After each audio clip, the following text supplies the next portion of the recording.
Bon alors je sais pas trop ce qui se passe en ce moment, c'était il y a quelques semaines encore la saison des jeux vidéo, maintenant j'ai l'impression qu'on est rentré sur la saison des leaks. Sur tous les jeux auxquels je joue en ce moment, il y a des leaks, que ce soit Forza Horizon, The Crew ou Forza Motorsport, comme ça va être le cas des leaks qu'on va analyser aujourd'hui. Il y a une quinzaine de nouvelles voitures qui viennent d'être leakées sur Forza Motorsport qui correspondraient aux nouvelles voitures tout simplement du Car Pass de Forza Motorsport. Et dans cette vidéo, je vais vous faire tout simplement la liste de ces véhicules, en sachant que ces leaks viennent des fichiers officiels du jeu et que ces leaks sont un peu plus fat que ceux de d'habitude parce qu'en fin d'année, pour Noël et le Nouvel An, en général, les développeurs de Turn 10 et de Forza Horizon se mettent en vacances pour les fêtes de fin d'année, ce qui est assez logique. Et du coup, vu qu'en général, c'est en fin de mois qu'ils annoncent les nouvelles mises à jour et qu'ils mettent les fichiers à disposition, Noël et le Nouvel An étant en fin de mois, ce qu'ils font, c'est que sur la mise à jour d'avant, ils mettent en téléchargement les fichiers, non pas de seulement la prochaine mise à jour, mais des 2 prochaines mises à jour pour faire la transition jusqu'à fin janvier. Donc là, on a une quinzaine de voitures à lister aujourd'hui en vidéo. Évidemment, il faut donner un petit peu votre avis sur ces véhicules-là en commentaire. Vous pouvez dire évidemment si ces véhicules vous plaisent, mais aussi si ces leaks vous paraissent crédibles. Mais honnêtement, ils me paraissent assez crédibles. Vous allez voir la liste des véhicules et vu que ça vient des fichiers,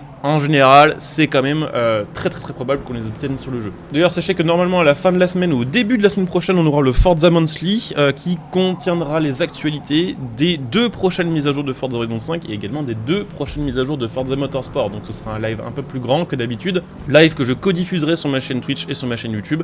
Donc si vous avez envie de venir assister à ce live-là, n'hésitez pas à venir me follow sur Twitch, vous trouverez le lien sous cette vidéo. Et sachez que vous pouvez même soutenir la chaîne en utilisant votre Prime sur ma chaîne Twitch. Bref, place au leak avec la première voiture qui serait la Cadillac CTS-V Trans Am de 2018. Alors le Trans Am c'est pas si connu que ça en Europe, mais c'est un championnat américain qui existe quand même depuis les années 60 et c'est des voitures assez monstrueuses, hein. Il y a beaucoup de voitures du championnat Trans Am qui dépassent les 800 chevaux et c'est le cas de la Cadillac qui devrait arriver sur le jeu. Ah oui d'ailleurs on ne sait pas trop dans quel ordre elles vont arriver sur le jeu, donc je sais pas si la Cadillac sera numéro 1 ou si elle arrivera plus tard, en tout cas elle est vraiment dans les fichiers leakés. On a ensuite la Lotus 98T qui est une F1 tout simplement. F1 de 1986 qui a été pilotée, si je dis pas de bêtises, par Ayrton Senna. Cette F1 vient d'une des périodes les plus incroyables de la F1. On a un moteur V6 de 1,5 litre de cylindrée. Ça fait à peine 550 kg et sans restriction de boost, c'était une voiture qui pouvait vous dépasser les 1000 chevaux. Alors je crois qu'en épreuve c'était capé à 800 ou 900, mais pour les qualifs, il n'y avait pas de limite et il y avait des qualifs où littéralement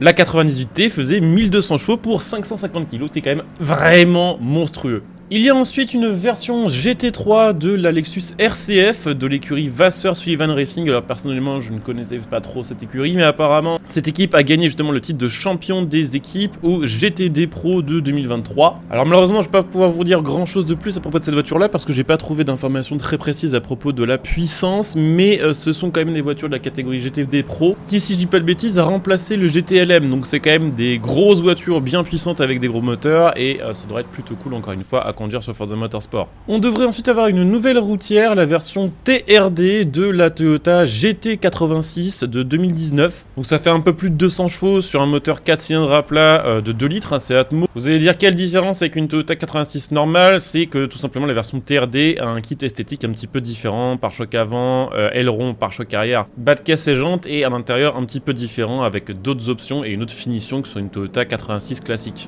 Donc c'est sûr qu'à côté des modèles dont on vient de parler, ça paraît un peu classique comme voiture, c'est le cas, c'est une routière, mais IRL ça reste quand même une voiture assez sympa et assez sportive mine de rien. Je vous en avais déjà parlé dans une autre vidéo, la marque McMurtry avait été leakée. Ils produisent qu'un seul modèle qui est la McMurtry Sperling, je vous ai dit que ce serait probablement celle-ci qui arrivait sur le jeu et effectivement la McMurtry Sperling vient de pop dans les fichiers du jeu. C'est une voiture qui a fait forte impression au Goodwood puisqu'elle a explosé le record de temps de cette piste là. Donc c'est une électrique propulsion si je dis pas de bêtises, qui fait 1000 chevaux et qui est surtout très petite et très légère. Elle fait le 0 à 100 en 1 seconde 4, bordel de merde. Elle a énormément d'appui et elle prend plus de 300 à vitesse de pointe. Ça, quand ça va sortir sur le jeu, ça va être quand même assez impressionnant. Autre leak de voiture routière, l'Audi TT-RS de 2020. Alors effectivement, sur Horizon 5, il n'y a pas longtemps, on a eu un DLC, la TT-RS de 2018, qui avait d'ailleurs un kit carrosserie assez sympa. Là, ce serait donc la version 2020 qui arriverait sur le jeu. Ça fait une deuxième routière. Honnêtement, il n'y a pas d'énormes changements par rapport à la TTRS de 2018, c'est surtout un restylage esthétique. Mais c'est une voiture qui était quand même assez demandée sur le forum Forza, c'est donc assez logique qu'elle arrive sur le jeu en fait. Il y a également la Ford Mustang de Trans Am de 2018 qui a été leakée sur le jeu, donc la même catégorie que la Cadillac que j'ai énoncée en première voiture de cette vidéo là. Donc pareil, à peu près 800 chevaux, gros V8 sa mère, ça devrait être assez cool à conduire.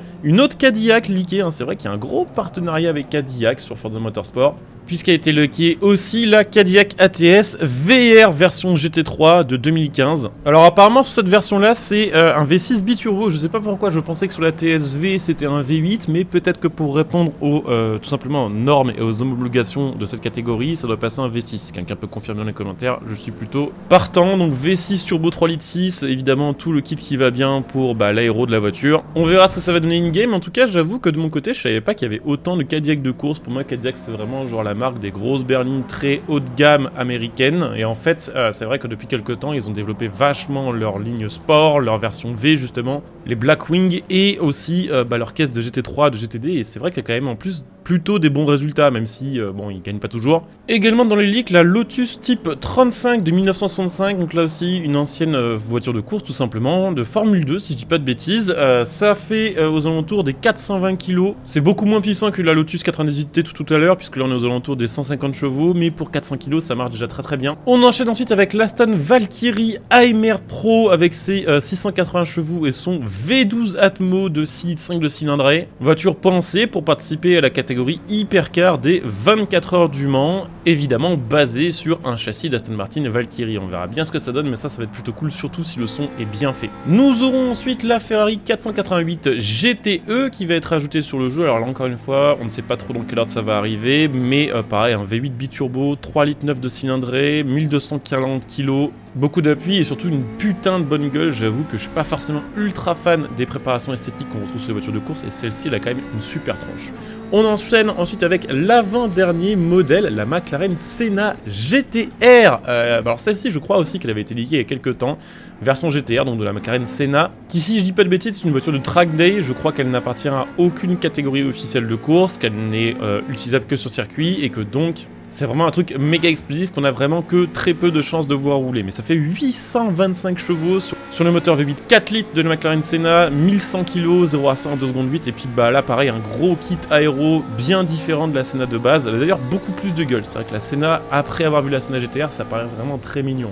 Et pour terminer, une voiture quand même assez légendaire, la Porsche 956. Voiture de la catégorie groupe C de l'époque, voiture qui était capable de dépasser les 360 km/h sur la ligne droite du Mans à l'époque. Donc vous l'aurez compris, sur cette quinzaine de voitures qui a été leakée, il y a seulement 2 routières, il y a une caisse de track day, et tout le reste, c'est des voitures de championnat GT3, GTD ou du Mans, ou enfin vraiment des voitures de course. Ce qui tranche beaucoup du coup avec le suivi qu'on a vu à l'époque de Forza Motorsport 7, et même en fait j'ai envie de dire de tous les autres Forza Motorsport. À chaque fois il y avait des voitures de course qui étaient ajoutées, mais il y avait quand même une majorité ou au moins une moitié de routières. Là ils avaient prévenu, et c'est pour ça d'ailleurs qu'ils ont dégagé les SUV. Ce Forza Motorsport est vraiment dédié à la conduite sur piste, avec que des voitures sportives dédiées à la piste, et effectivement ça se voit pas mal du côté de la carliste du jeu de base, et ça se voit aussi du côté de la carliste des DLC. Donc on verra évidemment ce qui va être ajouté à côté de ça dans les mises à jour, puisque là c'est uniquement les caisses de DLC, en sachant que bien sûr à côté d'elles arriveront plein de nouvelles voitures gratuites, avec peut-être des bonnes surprises dedans, bien sûr.